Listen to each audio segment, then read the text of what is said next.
There's normally two primary pathways for water to get into a lubricant system. The first one would be a mechanical ingression point. The second would be the more common of the two, and that's atmospheric ingression. Whenever we have humid atmospheric air that's getting pulled in or sucked into an oil reservoir headspace, that humidity is going to equalize with the water level in the fluid. So if you have a high humidity level in the air that's in the headspace of the tank, it will actually go into the lubricant. Once we know how much water is in the system and what the rate of ingress is, we can then select an appropriate tool to remove it. The first thing you need to look at is, what is the approximate level of ingress?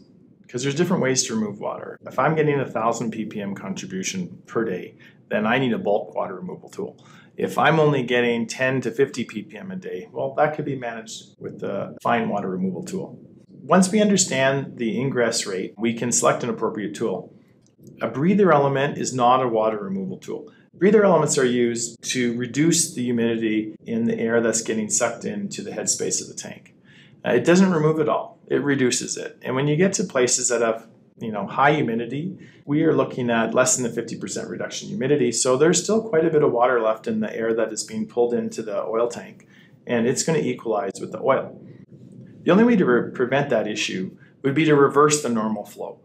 So using a TMRN2, rather than sucking in mildly humid air into the headspace of the reservoir, we would generate a small amount of high purity nitrogen and under constant flow, inject that nitrogen into the headspace of the oil tank and then exhaust it out the breather element. This would accomplish two very important things. Number one, it prevents the atmospheric ingress of water into your lubricant. When you inject minus 60 C dew point, high purity nitrogen into the headspace above a lubricant, any water in that lubricant will be forced into the nitrogen.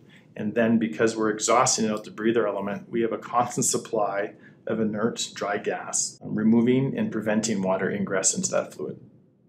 And number two, the side effect of exhausting dry nitrogen from your reservoir under a permanent basis is that it regenerates the breather element.